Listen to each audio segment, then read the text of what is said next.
There we go. Hey everybody, thanks for joining us today. It's a wonderful morning here in Irvine. Let me actually scoot over a little bit so I'm a little more into the shot. But welcome to our live stream for the Legendary Workshop. My name is Brandy Camel, and I'm joined here today by Associate Game Designer John Yang, and I'm totally blanking on your title. Lead Technical Artist. It's a mouthful. It's a mouthful. Lead Technical Artist, Julian Love. Hey everybody. So, how are you guys doing today? Doing great. Yeah. Great. Got your coffee in, ready to talk about Legendaries? Down my coffee. Caffeine good. So, for those of you who weren't aware, at BlizzCon, we did a Legendary Workshop live on stage on Saturday, I believe, where we took a bunch of ideas from the community and sort of worked with them with some guests that we brought up on stage and picked what we felt worked the best, and we're now at a stage where we're starting to kind of think about that idea more, develop it, and get it into a place where we can put it into the game. The goal of today's stream is that there was a lot that happened on stage we couldn't communicate as well to the audience or to the group watching from home, just because we were sharing time with other portions of the panel, and there was just a lot that goes on that's very difficult to put into that medium. So today we want to fill you in on all of those aspects that maybe didn't get as much time. So to start off, what was your guys' vision for the Legendary Workshop and what you wanted to do with it? Well, we definitely wanted to continue looking for ways in which to engage with the audience and kind of bring them in, and demonstrate our process and kind of open up, give them an opportunity to interact with us. You know, a lot of our panels at BlizzCon tend to be these sort of one-way pushes of information. Right. And so there was a desire to kind of break that up, and have something that's a little bit more back and forth. Then there were some other goals with it, which was, it's kind of felt like it was a good opportunity to try to bring some of the excitement that we feel when we do these kinds of brainstorms here on the Blizzard campuses. They're actually really fun and super exciting, and you get all this good energy and everything. And we thought, well, this might actually be entertaining enough that we could put it on stage and we could kind of open it up that way. And so there was just sort of let's try something new, right, kind of spirit behind the intentions there. And let's just take a crack at it, see what happens, right? Yeah. And what did it really wind up becoming as in the way that we implemented it? Well, there were a lot of hurdles that we had to overcome. I think that there's that pure thought of, hey, we should just do this on stage. It would be a lot of fun. And then you start hitting some roadblocks, which is, well, it has to get done in 45 minutes. It's going to be televised, so there can't be like dead air. It has to keep a certain pace. It has to be engaging. And it's like, all right, well, how do we take what we do here at work and turn that into a live show? And that does kind of cross into the boundary where we start to feel a little bit like game show hosts, and we're not really comfortable with that. We're game developers.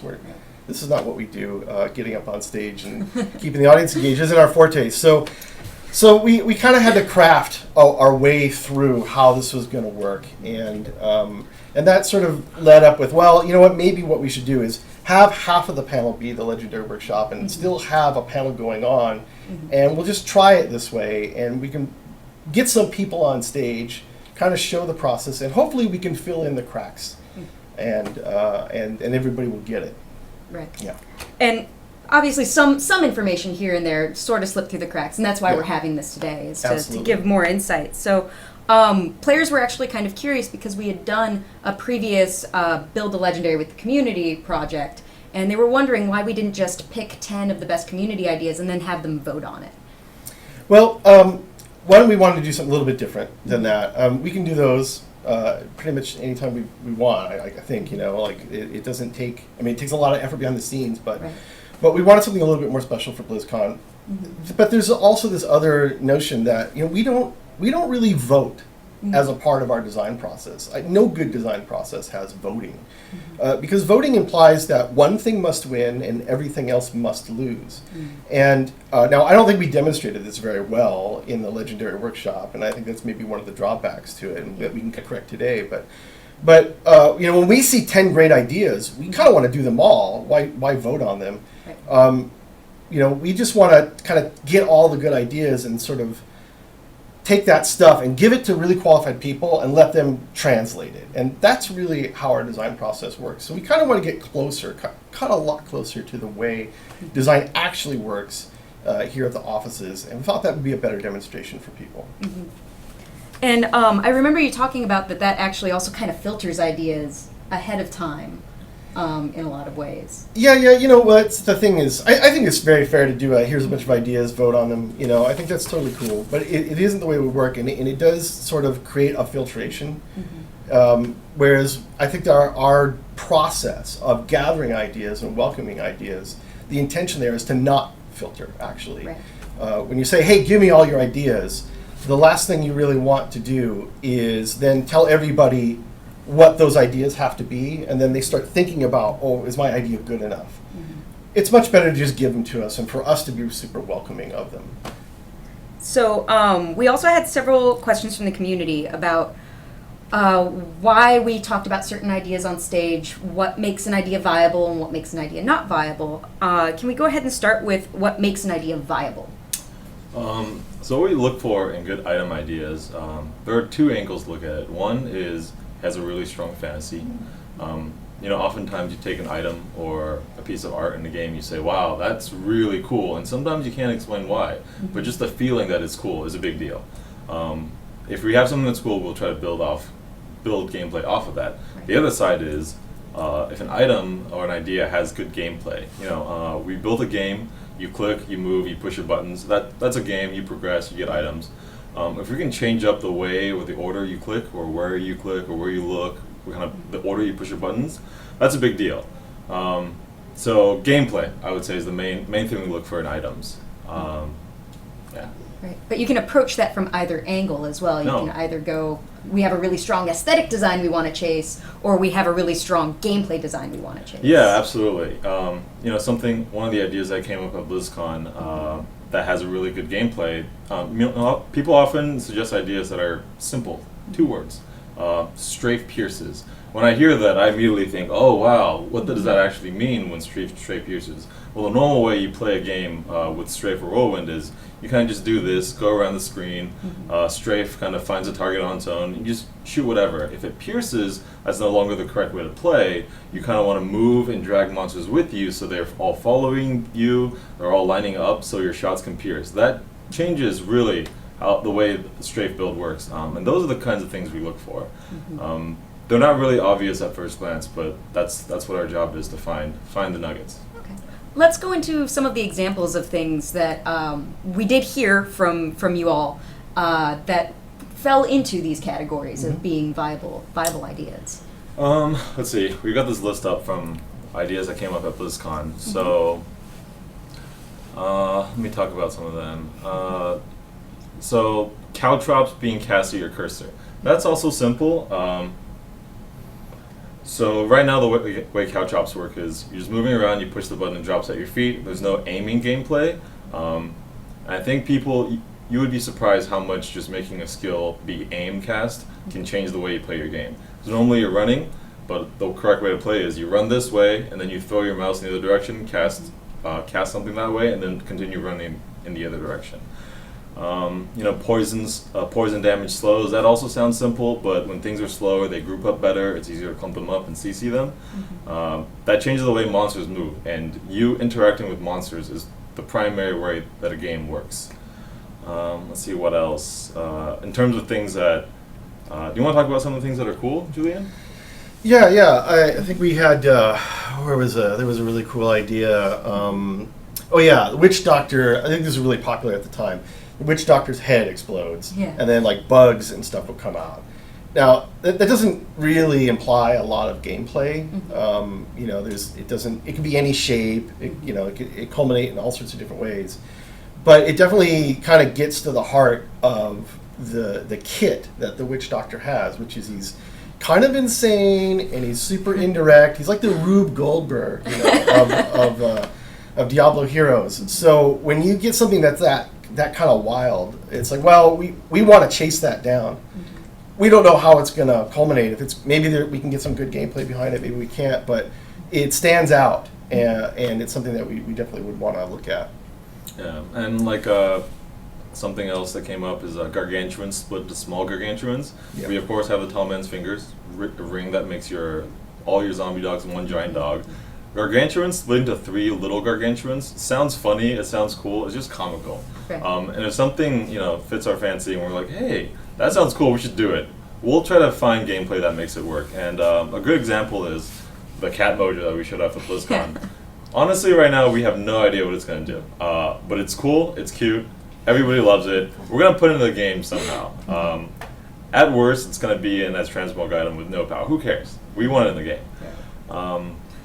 Back to changing the way you play, though. I want to talk about the power that we decided won.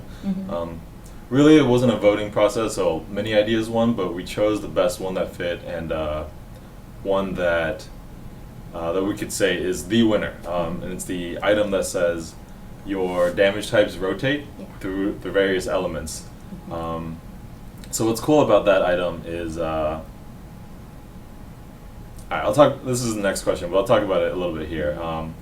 What's cool about this item is what happened in Reaper of Souls is we divided the game into element types. So you're a cold wizard or you're a fire wizard, but you're not both. So you can't use Frozen Orb and, let's say, Fire Meteor at the same time. That's a gameplay style that's no longer optimal, and if you're doing it, you're probably doing it wrong.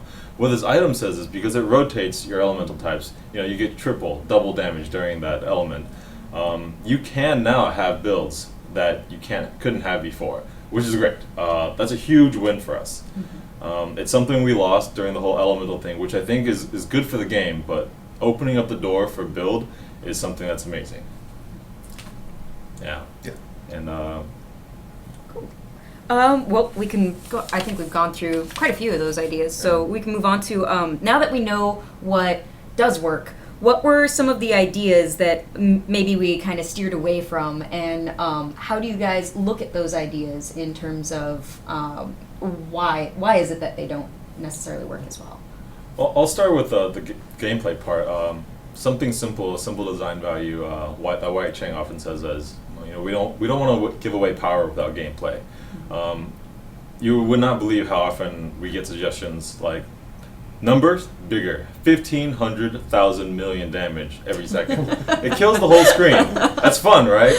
For about 5 seconds until you realize there's no more game. The game is gone. It's all about fighting, surviving, and killing. As soon as you're just killing everything on the screen, that's not really fun. Other things that are power without gameplay is, let's say, on crit, you gain a crit buff. What does that actually mean for the way you play? It means you're moving through the game as you normally do, but things are suddenly dying a little bit faster. You haven't pushed your buttons differently. You haven't clicked any differently, and that's not what we look for. Like, the overall arcing philosophy on good item design is change up the way you play. Like, we're making a game, we want to make a different game. By giving you an item that changes the way you play, it's like we made a different game. Yeah, and I think there's some other stuff. We kind of broke this stuff down into sections. So this is a common one that comes up a lot, which is, can my class just have this other power from another class? Because that other power would be really cool. And I think that a lot of that comes from Diablo 2, where we introduced some items late in the development of that product, where paladins and other classes could suddenly teleport like a wizard, and so there's fond remembrances of that. But we kind of have some design rules that we like to follow that are really good for the game. That and this one is called concentrated coolness. What concentrated coolness says is that classes keep their coolness when we don't let them steal things from other classes. So any of those ideas where I get like a belt and as a wizard and suddenly I can whirlwind, or as a barbarian I get to teleport, all those kinds of things take these signature ideas from one class and they let another class just sort of rip them off. And then what happens over time is all of the classes become kind of diluted. And we worked really hard at developing the game over the years so that all these classes would kind of be pulled apart and be separate. And so as soon as we start borrowing from one another like that, we start to erode all of that effort. So all those are always going to be a no-no for us. Right. There was another idea that came up. The offensive potions. I think you touched on it a little bit. We actually talked about that at BlizzCon, but breaking the intended use of items as important as potions is something we generally don't try not to do.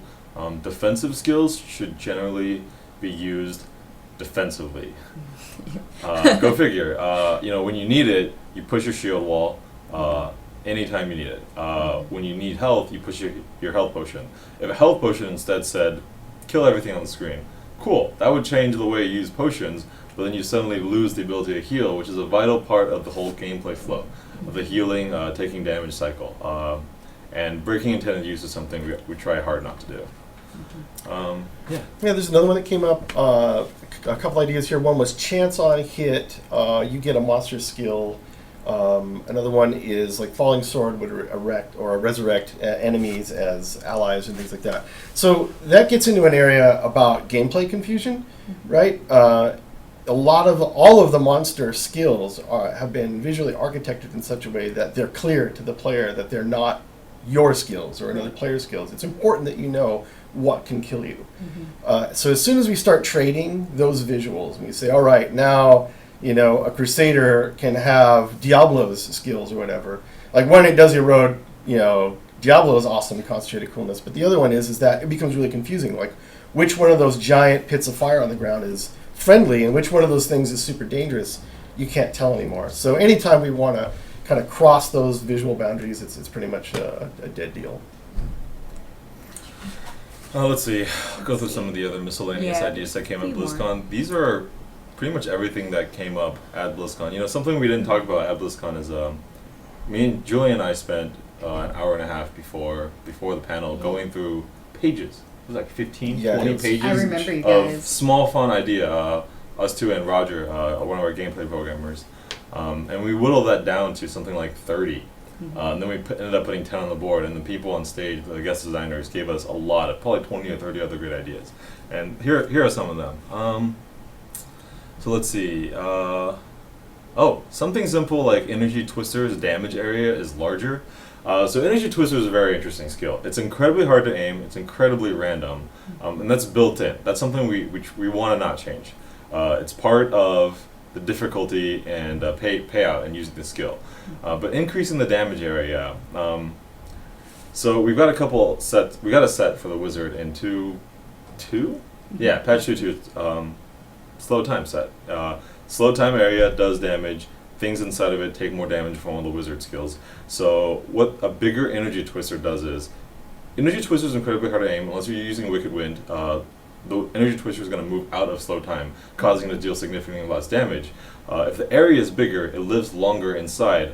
Additionally, it synergizes with the item that vortexes enemies in. It's some Wizard Bracer, Ransor's Folly. That item will synergize with this larger area. It'll pull in more enemies, and it creates this like giant tornado item set build, which is, you normally think Seismic Slime times area. I don't know, Cluster Arrow has 2 times area. That doesn't really do much, but for very certain skills, it actually works. And it really depends on what exact skill it is for. The double damage area idea would not be interesting for every skill, I think. Knockback on Energy Twister is another one. Yeah, kind of. It's kind of different. The knockback idea we changed, we morphed actually into Ransor's Folly. It vortexes things in. We thought that what the idea is, when you cast Energy Twister, you knock things away from you, and simultaneously is a damage skill, but also CC, keep things away. But we actually changed the implementation to, you cast Energy Twister over there, it vortexes within its radius, it finds the thing that's closest to you and pulls it. So functionally, it still knocks back from you, but it pulls instead. But it pulls into the damage area of the Energy Twister instead of out of it, which I think players will be happier with. Especially as you said, Energy Twister is very difficult to aim. So Extremely. having it assist you in that aiming in a way. Yeah, having an item that makes it easier is okay. What else do you think? So we had Barb pulls a dead body from the ground as a weapon.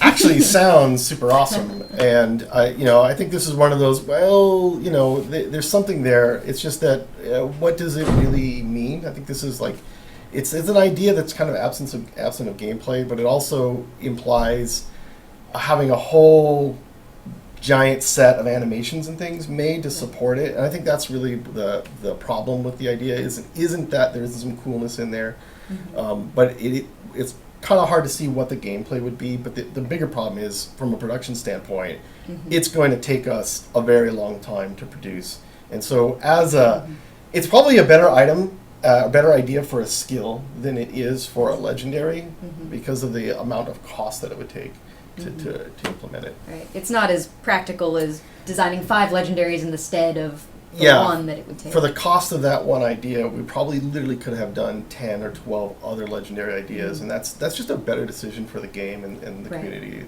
at large. Yeah. Fun.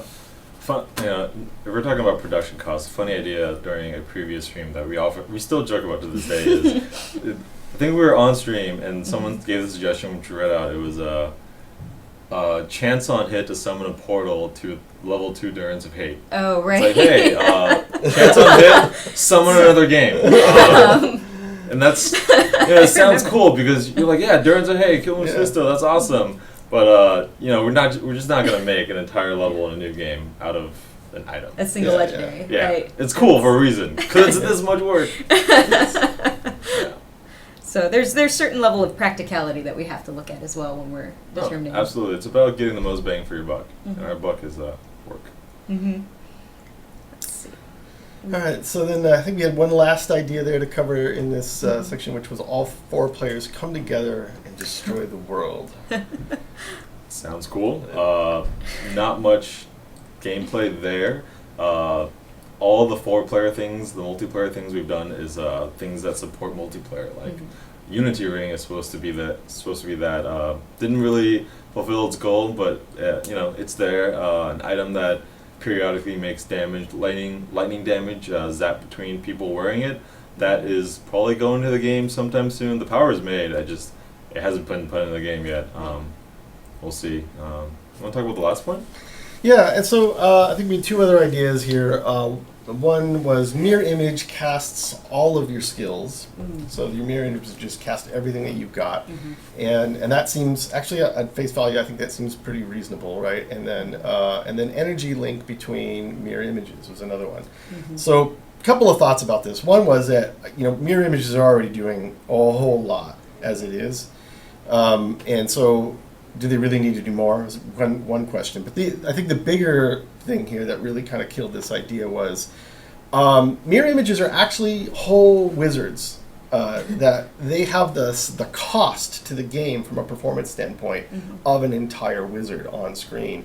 And so they are like 1/4 of the entire game's effects budget is wrapped up in one hero, right? So that's an easy way to think of it. So when we cast mirror images, we have mirror images, then doing all the things that a wizard can do.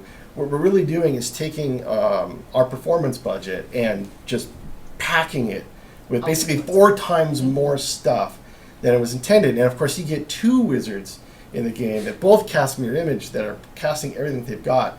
I don't think you'll even see anything anymore. Like, 1, because it'll just be covered in effects, but 2, because your frame rate will be about 5 FPS on anything but the most recent highest performance machines. Right. So that sometimes what kills an idea isn't that it's got bad gameplay or isn't a cool idea, because both those ideas have gameplay and they are cool.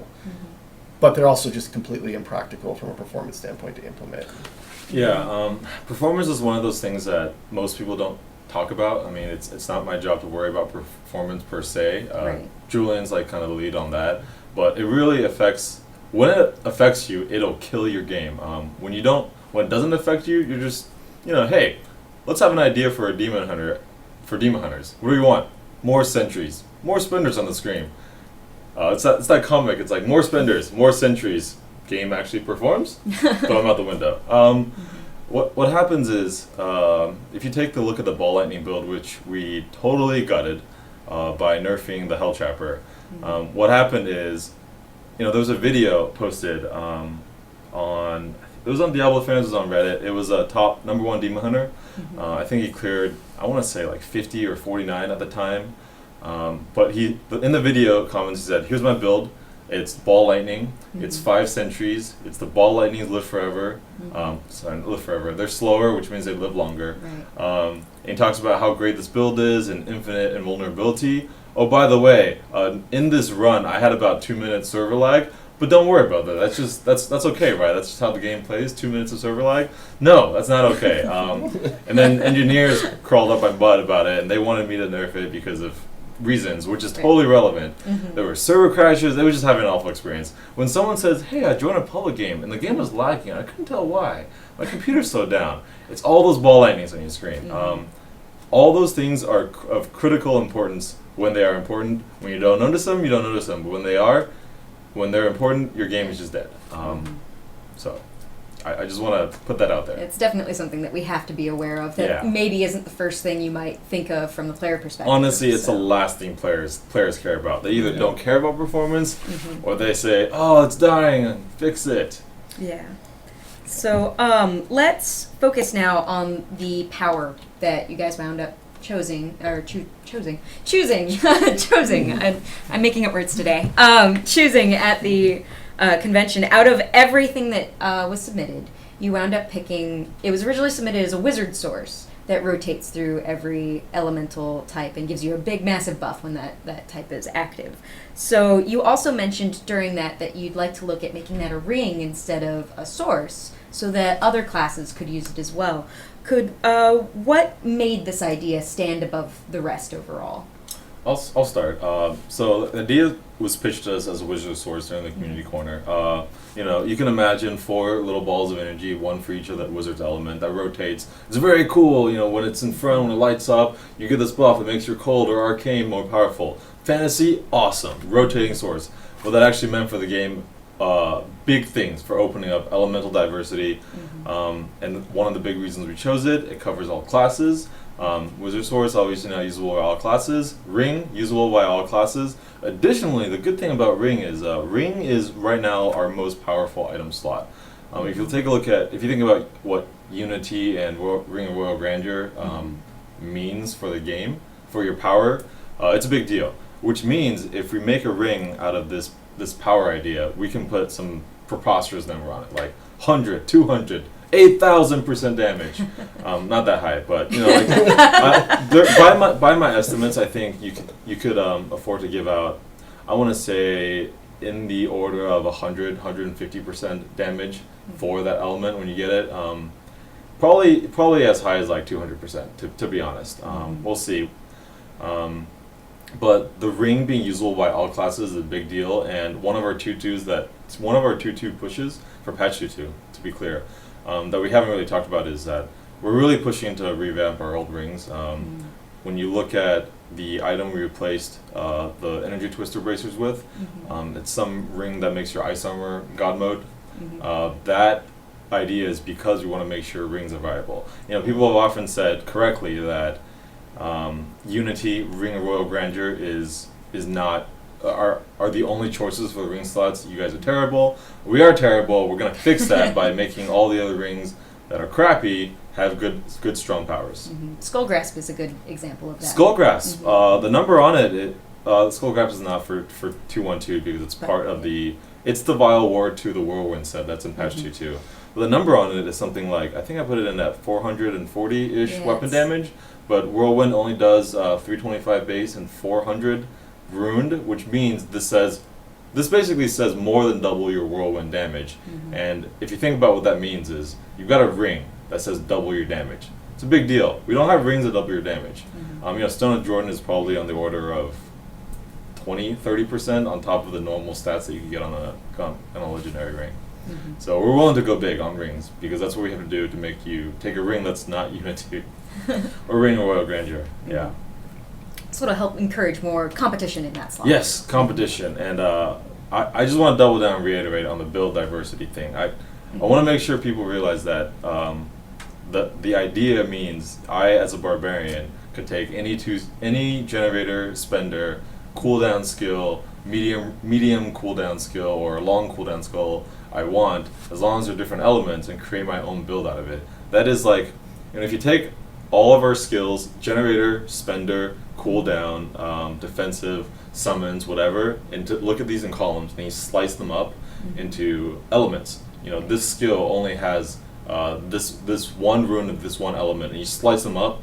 Right now, you're kind of just getting these horizontal pairings, where you can choose a skill from a certain element of one of each type. This, you're going to get a whole different slice, whole different cross-section of the game, of the build, which is something we lost that we're getting back, which is why we're so excited about it, right? I know Julian is too. He plays this game a lot. You would not believe. So we're really excited about this idea. Can you tell us when we might be able to expect seeing this item in game? Well, we pretty much finished up 2.1.2, so it'll be sometime after 2.1.2. Honestly, ETAs and timelines are a really hard thing for anyone to really talk about. We work on the game, we put things in. When we ship patches and things are generally out of our control. That's, to be honest, right? So sometime after 2. They're in our control. We're Blizzard. Oh, We decide. yeah. Where's that button that says ship patch now? Ship it. It's a big red button that says ship it on it. It's within our control, but it's hard where we are right now to say definitively what patch and on what date. But having said that, there's a desire for us to get it out there as soon as possible. We know that if we do this thing where we go on stage and say, we're going to design a new item and we're going to put it in the game, and it doesn't happen for a whole year, that's not awesome. So I think we can do way, way better than that, and I'm sure we will do way, way better than that. Some players have been a little bit anxious about the item being put in because we had with Shard of Hate when it first came out. It was very powerful, mostly in part due to a massive bug that was occurring behind the scenes. But shortly after it came out, we kind of took the Nerf bat to it, and people are a little anxious about it. So let me talk about that a little bit. First of all, if you've watched the PTR, the latest patch, the latest patch notes, I don't know if they're posted. The notes are up now, actually. They're posted. You'll see that Shard of Hate got a massive unnerfing. So what happened in the history of Diablo is Reaper's Soul shipped sometime end of March. 2 weeks later or so, Barbarians were the only class able to do content no one else could. Torment 4. It's crazy talk, right? Torment 3 and 4. That's crazy. How did you do that? Well, Shard of Hate was how you did it. Shard of Hate had a bug which said anytime your offhand attacks, the internal cooldown on the item is reset. The item is intended to say every time you swing with either hand, you get a proc. There are several ways to implement internal cooldowns. The way it was implemented, the internal cooldown got cleared every time you swinged offhand. It's a really tiny nuance of the game. Additionally, because you were whirlwinding with the item, whirlwind is very special in that it's channeled. Channeled skills tick faster, so you're attacking 3 times a second with whirlwind in a normal attack cycle. So this is getting really, really deep and complicated. that means it created a bug where Shard of Hate was doing 3 times more damage than we wanted to. We intended for it to, so we nerfed that. After that, we said, wow, this item might still be a problem. It'll let Barbarians do Torment 3. That's crazy. We can't let them do Torment 3. So let's nerf it some. First, it came out, every attack it procs, then it rolled against proc sailors, which means it was terrible with Whirlwind with low proc sailor. We are sorry. We took that back. We removed the proc sailor component. The fix of the internal cooldown, where it only procs once per swing, is still there. But I think I actually lowered the internal cooldown a bit. I remember reading that in the notes. notes. I think the internal cooldown is lowered, so to around 0.3 attack divided by attacks per second, which means you can it'll proc a lot more with Whirlwind, is the TLDR. Right. We are sorry, at the time we thought this item was outrageous. In retrospect, we shouldn't have nerfed it. We should have fixed the internal cooldown bug, because that was an unintended bug. Right. But if we could go back in time, we would definitely not have nerfed it, because. But what does this mean for the future of Shard of Hate? It means for the future of Shard of Hate is we're unlikely to nerf Shard of Hate again.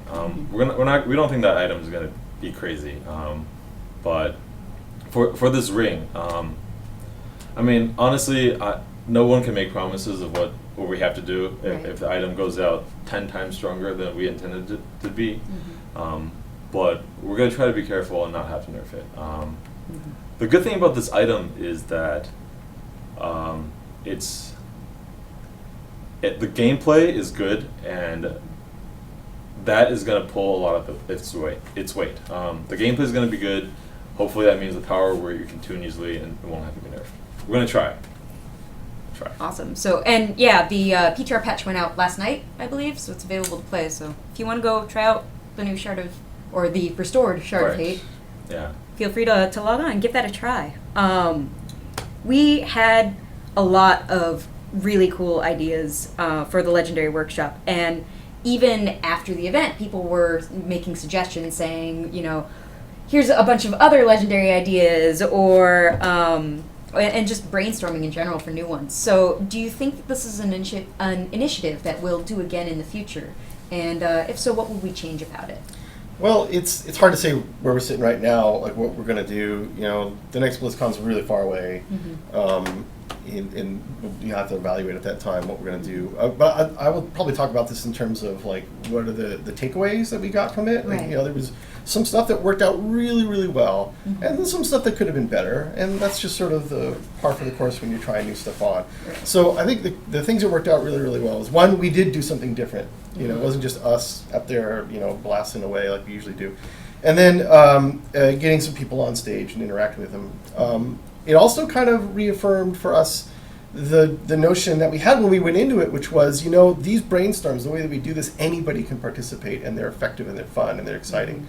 We got that. I think for people who watched the workshop on the day of, there was a moment there where I was supposed to get the handoff from Josh, and man, the brainstorm was going so good. I completely forgot about that, and they had to kind of pull me out of it. But that was just kind of a sign that, wow, it went really, really well. We got a huge number of ideas. We got actually the pinnacle of ideas that we wanted, which was an idea that any class could use. That we were like, I don't think that'll happen. Those are so hard to design. Will we get that? And it came up, right? It happened.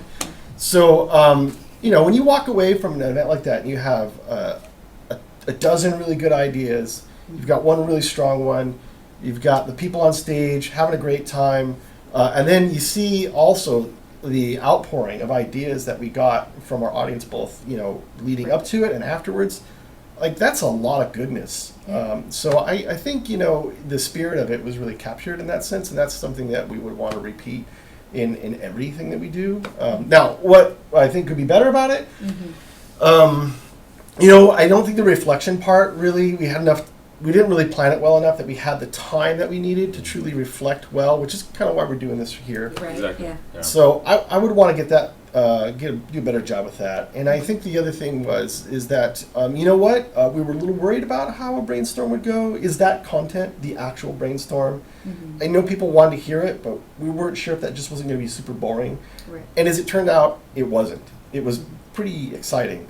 So I think finding the right kind of event where people can hear and see the whole process is something that is definitely occupying our minds. That's something we want to do better. You might need to experiment with different mediums and see what works best. Getting the community involvement stuff that Julian was talking about was a big deal, but something that I forgot to say at the beginning of this is during this post-mortem that we're talking about it, what we're really trying to do is get all community members, all the players on board with our design track, our thoughts on how to make this game better, and how to design interesting legendaries. Designers and people work on the game, their job is to make the game better, but we are not better than all the people who play our game collectively. BlizzCon was proof that great ideas can come from anywhere. Great ideas that we haven't thought of, in this long, can come from anywhere. Which is why we want to make sure that when you guys give us good ideas, that you guys are on the right track. We want to hear the ideas that follow our viability, our gameplay first, no power without gameplay, all the design values that we have for items, change up the way you play, change the way you click, the order you push your buttons, how often you push them. Those are the things we want. So when you suggest an item to us, think about how that changes the way you play and how that makes the game fun or different for you. If it just says, or if it's a cool idea. If it's cool, we'll try to build gameplay into it. If it's just an awesome idea, but if oftentimes when the suggestion is an item just makes it something a little bit stronger, a little bit faster, that can be weak unless it's in the right place. And I guess that's our job to filter it out and find the nuggets. But we're trying to guide everyone, because I know you guys want the game to be better and you guys want it to be fun. This is how we do it. Teamwork. Sweet. I think that actually covers our big questions that we had from the community. Was there anything that you wanted to touch on before we move into the final portion of our stream today? Well, maybe I'll just pile on just a little bit to what your last message was, Yeah. which is like, I think there was another desire there, which is just sort of expose our thinking, the way we work. And one of the big things there is that we're really welcoming of ideas. It's really hard, I think, when you're interacting with us through the internet necessarily. Like, it's great here what we get to do today. Right. This is a little bit more, dynamic, right? But oftentimes we're not able to interact with our audience in such a dynamic way. Ideas come in, and then months later a patch comes out, and then you look at that patch and you say, well, hey, did they even listen, right? And it's really difficult to kind of measure whether or not that listening is happening. And one of the things I think the workshop demonstrated, if I can get that tangle of words out, is the notion that we have that when ideas come, we welcome them. We welcome all ideas. We really do listen to them. It's important to not be judging them at the time that we hear them. And then you take all those ideas and you assign them to somebody who's really an expert at what they do, and you trust them to do good with it. So it looks like we've started getting questions, and we've got about 20 minutes to go over some of the questions that you guys are asking in chat. So let's start with this first one. Yeah, these are good questions. Let's see. I'll go ahead and read it out just so you can. About the winning legendary power. So it looks like a couple of you, DS Burgers and Droth Vader, would like to know more about the ring rotation. Will it cycle through the elemental types available to that class? Sure. That is absolutely the intention. We want it to rotate through elements that you will actually use. So on a per class basis, it'll use the 4 or 5 that your class uses. The other question is from DS Burgers, what's the ring rotation rate? That's something we've actually talked about. We had a meeting to talk about items, and we talked for probably 20 minutes on this item. We haven't actually come up with a good solution, is the real answer. If you think about, we don't want it to be really long. If the elemental rotation rate is like a minute, that probably means outside of greater rifts, you're swapping your whole build, so you're doing triple damage for a minute at a time, which is terrible. So we want it to be something on the low side, 5 to 10 seconds. What we're unsure if the numbers in the 5 to 10 second range mean you're gonna have a generator, a spender, a cooldown, another skill of the 4th element. Like, is the 4th element a damage skill? Is it a movement skill? Do you just not use it? Are you just in no damage boost mode during that time? Also, 10 seconds means you might generate for 3 or 4 out of those 10, but then you're at full resource and you can't use that fire generator. So something lower than 10. The numbers are a big TBD. We're gonna have to play test it a lot more, but I think somewhere in the 5 to 7 to 8 second range. 5 to 8 second range is what I would say. This is a good question that I don't think we've addressed yet. Why was the Band of Untold Secrets removed? I think Band of the Untold Secrets was morphed into the item that's called Band of Arlice or something that makes your ice armor better. There's 2 ways to add items to the game. 1, make a whole new piece of art and add it into the game. 2 is take an existing item, legendary, that doesn't have a power, and add a power to it. The latter is better because that removes 1 bad item up from the pool. All these things about remove all the bad items. We're doing that by taking 1 out and replacing it with a new item that has a cool power, any power. That's why Band of Untold Secrets is removed. Okay. That question was from Cardredrin, I think is the name. I just want to make sure I give credit where credit's due. So let's see the next one. Baskinator asks, when will a Helltooth set be fixed? We never make promises, because when we do and we miss our date, people will give us crap for it. Hopefully in 2.12, if not 2.12 after that. But 212, or do you sorry, mean 220? did I say 22? Yeah, I think you mean 22. I meant 22. If I said 212, I meant 22. Mm-hmm. In 22, 3 classes, Barbarian, Wizard, and Demon Hunter are getting new sets. Mm-hmm. The Witch Doctor is not. I really want to work on Wall of Zombies during that time, but we'll see how much time we have, honestly, to work on that. If not, after patch after. All right. Let's see. Wade Arcade asks, will the winning legendary power rotate randomly or in a set rotation? That's a good question. Haven't thought about that. We want to give the players control whenever possible. Mm-hmm. If you can understand the order that the elements are going to rotate in, you can plan your generation, your spending, your cooldown use to match up with that. That, if I had to give you an answer, I would say set rotation. What order it's going to be is TBD. Right. We'll see. One of those details we still have to work on. That's probably a final detail, actually. All right. Tim Chen 1017 asks, is buffing weak sets a high priority? Buffing weak sets for a class that doesn't have any viable builds is our top priority. Mm-hmm. Hopefully every class has a viable build now. For classes that only have one viable build, we want to put more work into them. Like, let's say Demon Hunter, Monk only have one viable set. That's why in 212 we're making sure, part of the reason we're making sure they're really good. Witch Doctor, has 2 builds. Crusader has several builds, even though they only have one main armor set. But they're good. They're happy where they are. 2 choices, you'd be surprised how happy people are with just 2 choices. Mm-hmm. So buffing weak sets is a priority, but it's not our number 1 priority. Right. It's in the context of who needs more diversity. The Wall of Zombies set is a great example. Witch Doctors have 2 good sets going on. Wall of Zombies needs some skill work and some set work to make it good. That's why we're more interested in buffing like the other sets of the other classes first. All right. Let's see. Rectlel asks, can you give us some feedback on the rarest legendaries in the game and how much easier they're going to get now? We use drop weights to determine rarity of items. The data is all out there, so I can open and talk about it. Some people data mine our spreadsheets, but items drop in the game at a drop weight of 100, 50, or 10 pre-212, which meant the most common legendaries were 10 times as common as the rarest, which are things like Star Metal and Furnace. We made all those 10s 25s. They're 2.5 times less rare. However, because we keep adding items into the pool, they will, because of that, be slightly more rare. So a little bit less than 2.5 times less rare. Right.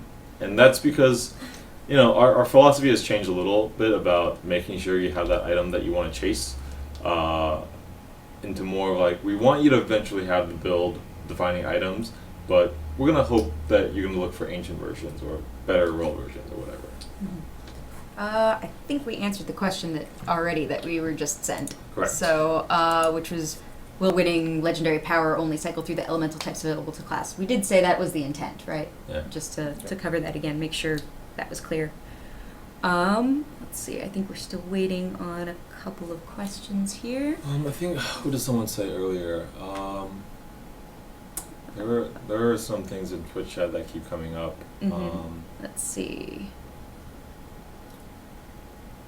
Oh, I've seen that one. That was I'm going to be selfish because I'm curious about this.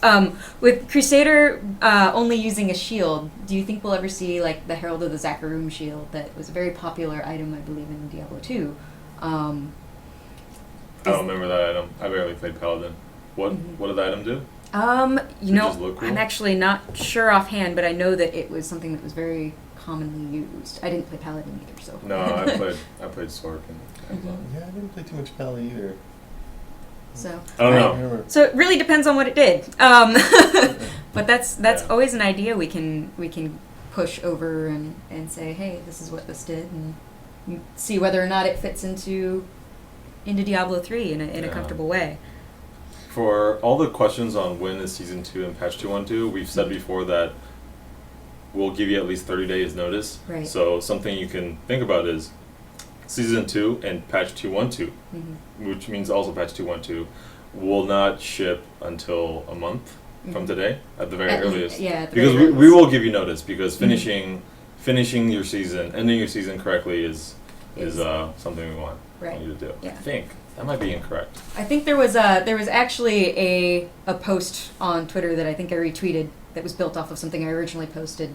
Okay. And it was, just think of it as the season will be ending X plus 30 days from now, where X is the amount we haven't really determined yet. But as soon as we have that figured out, we will be letting you guys know in no uncertain terms. So we did get another question. Hakarb is asking, what is being done about having so many legendaries with no unique affixes?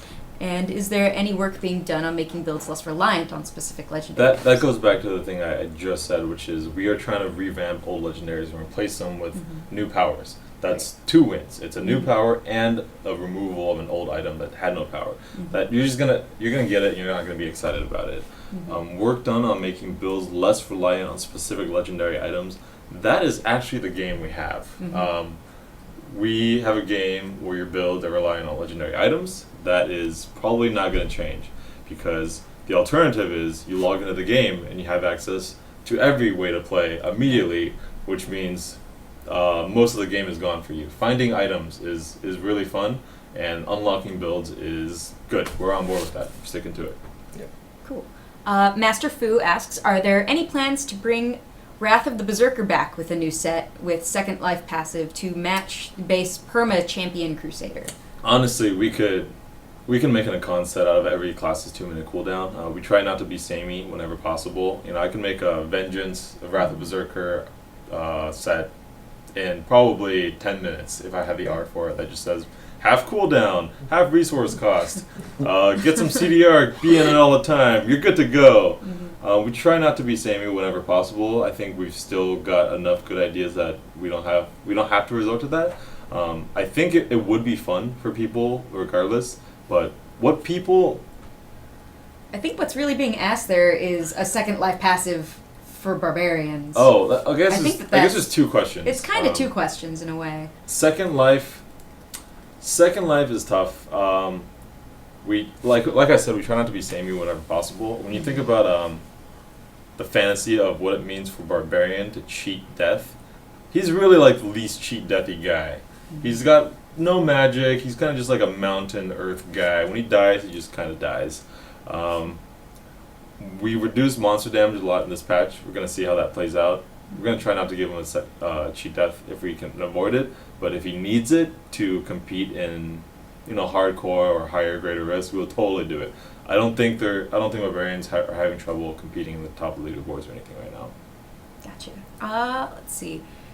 I am going to slaughter this name, so I apologize in advance. Bin Ikea Bennick, do you guys look a lot at the leaderboards when you're discussing ideas, and does that affect your priority on things or the class?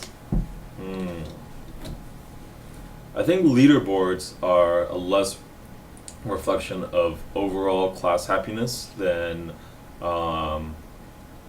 you might think. The top leaderboards are for the most hardcore. The most hardcore are also the most vocal. They are very often easily heard, and we know what they want. And those kind of players will build, like we build a game that's broken or not fun or makes your hand hurt, Monk said. You'll play it and you'll be kind of happy, but you'll be happy that you're at the top of leaderboards. The game may not be fun for the other 90% of players. That's what we really look at. In terms of priority, we don't really. We're not going to say, hey, Monk's at the bottom of the leaderboards. Why don't we look at changing the Monk set? We're going to say, hey, the Monk set is causing physical discomfort. Why don't we change that set so it plays better? While we're doing that, we could probably be more generous in buffing the numbers because they're near the bottom leaderboards. We also don't look at the top leaderboard and say, hey, barbarians are doing really well. Let's nerf their power. The goal is not to reduce the power level of a barbarian. The goal is to make, like, we have all these design values, right? Like power without gameplay. One of them is co-op friendly. That's actually like one of the 3 pillars that our director set for Diablo. Multiplayer, co-op. And at the end of the day, Raycore is just not a multiplayer friendly set. You're dragging monsters around, and the correct way to play is you zoom through the level. Like when you take 4 barbs and you see a video of them doing it clear, and the way to play for them was everyone go in one different direction, that's not multiplayer. I'm sorry. You have to be on the same screen interacting with each other.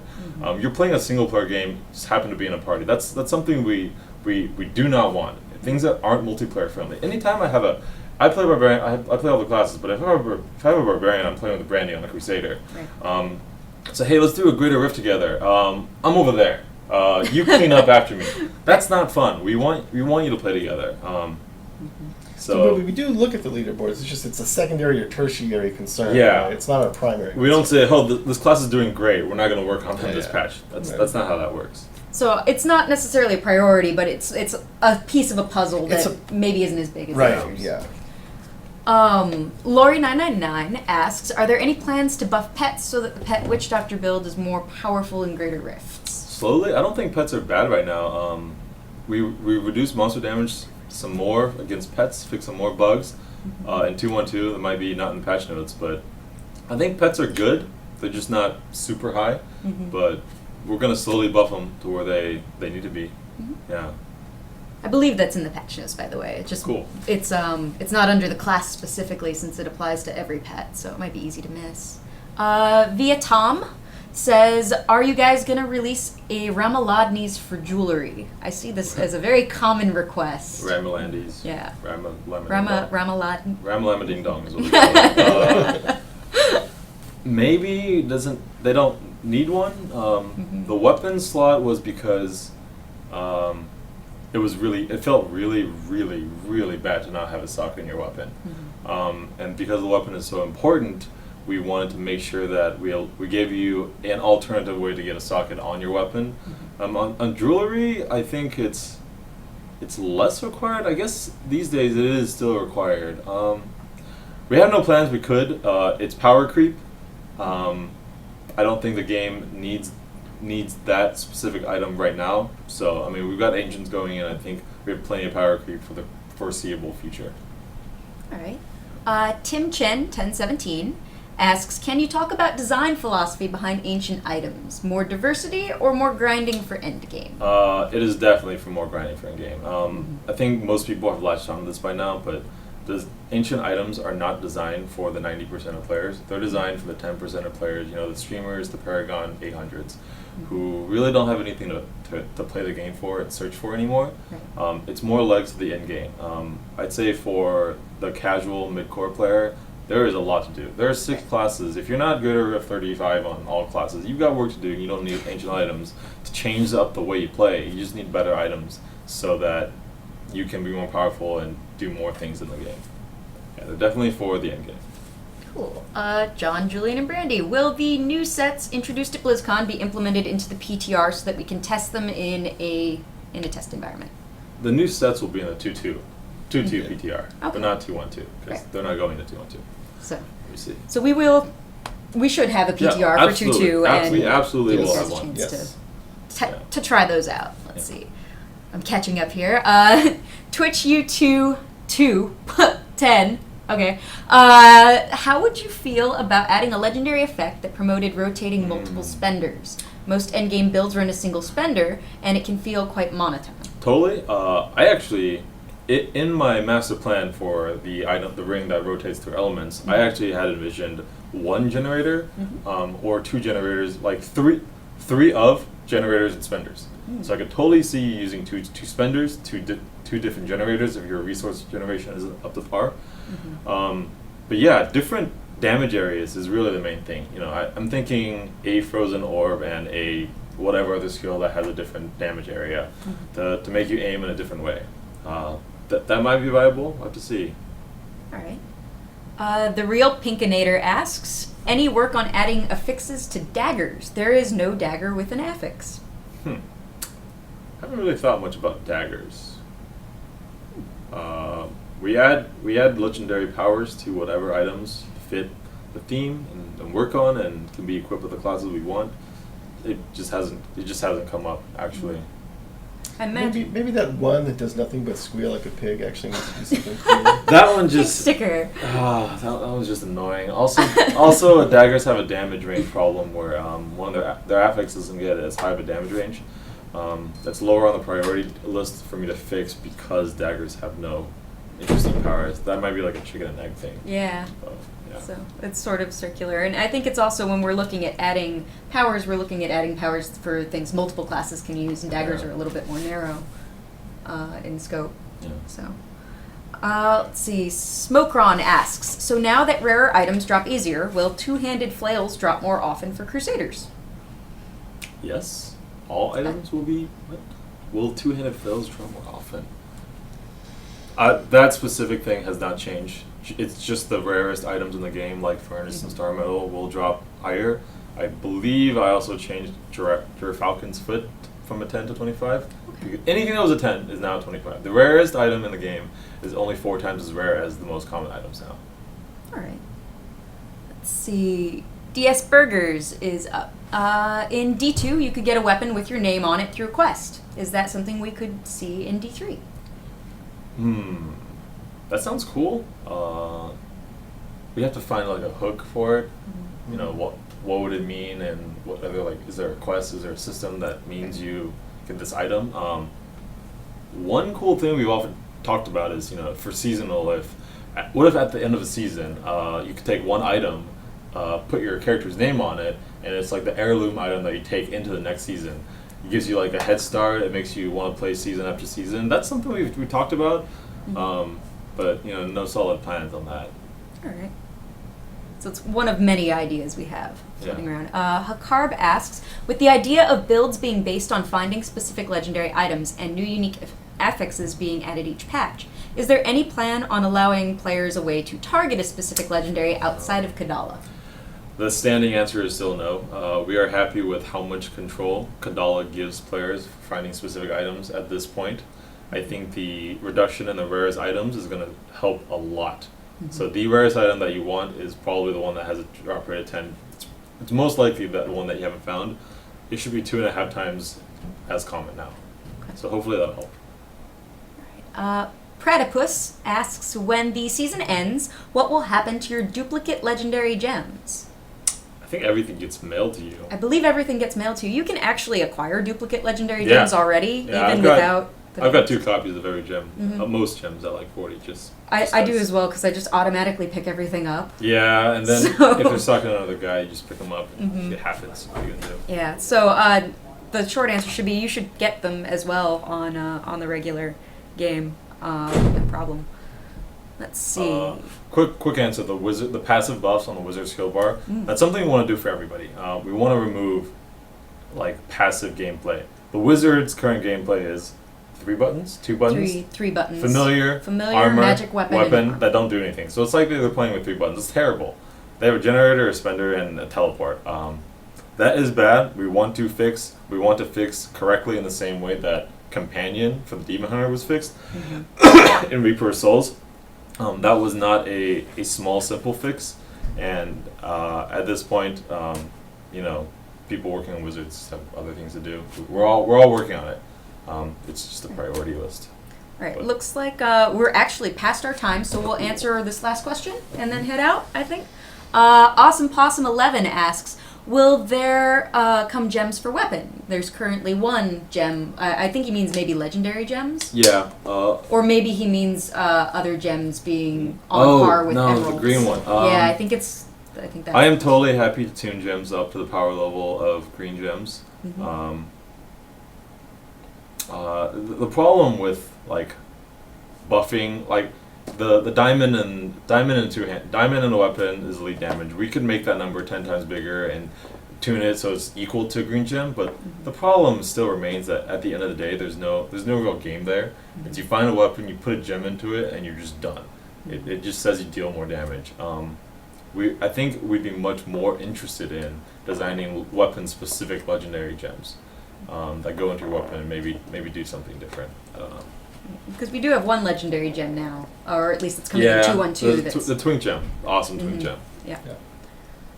So maybe we'll experiment more with that in the future. Looks like we've got 1 more that snuck in here, so we'll take care of that one since it was sent over. Timmy X17 asks, are there any changes to the Jade Doctor? I mean, Wormwood might. No, Wormwood is a big deal.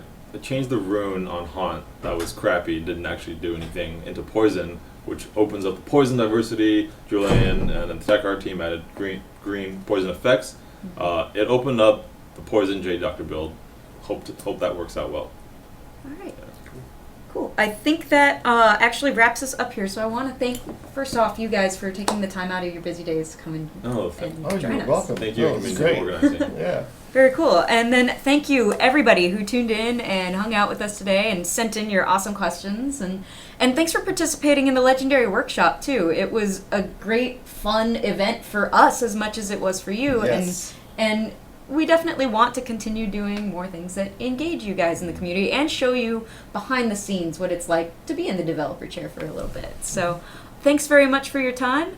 And I think that wraps us up. So have a good one. Thanks for the entertainment, Twitch chat. Bye, everyone. Bye.